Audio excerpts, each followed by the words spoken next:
In this lecture, we're going to talk about the role of spot elevations, including how they are used in landscape construction and how you are going to use them in your construction documents. Spot elevations are used as control points in construction and in surveying.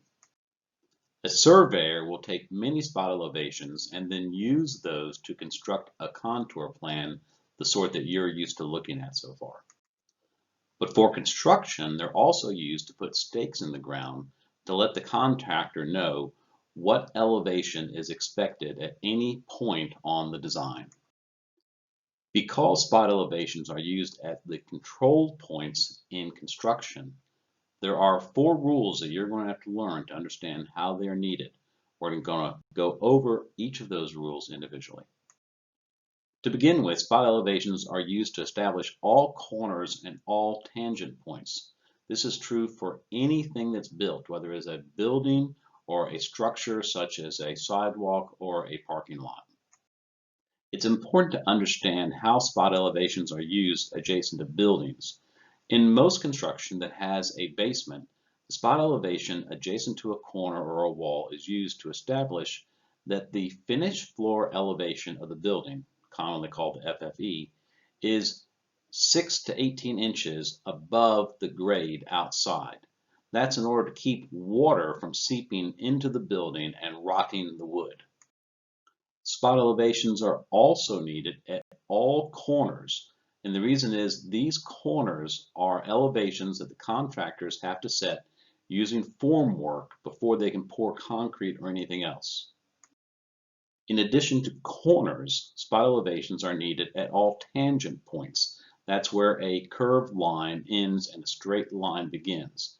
And you can see in the photograph here how the spot elevations are important for establishing the formwork for a curve in a parking lot so they can then pour the curb, the concrete curb, before they install the asphalt parking lot. Spot elevations are also important for establishing all high points and low points. For example, here we have a drain in a parking lot. So a spot elevation is required for the drain to ensure that all surfaces slope towards the drain, which has to be the lowest elevation in the parking lot. Spot elevations are also required wherever there's a change in the slope. So in this case, there's a change in the slope that's occurring between the slope that is 6.15% adjacent to the house and the slope that is 11% away from the house. So these spot elevations on these corners are establishing where that change in slope occurs. Spot elevations are also required any place there is a change in materials. So in this case, we have a change between brick and concrete. So the spot elevations have to be established ahead of time so the formwork can be created to separate those two materials. Likewise, even on softer materials, we need to have spot elevations to establish and control the elevation. So in this case, between the decking and the lawn, and then between the lawn and another surface. And this is one more example where the materials change.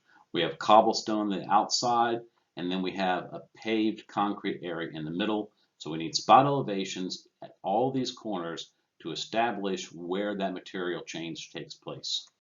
So these are the 4 basic rules that you have to remember whenever you're doing a grading plan in terms of spot elevations.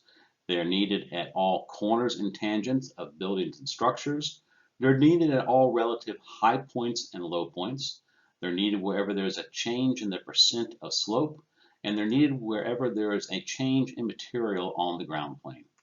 This is just a quick introduction to the role of spot elevations. We will be talking about this a lot more during the semester.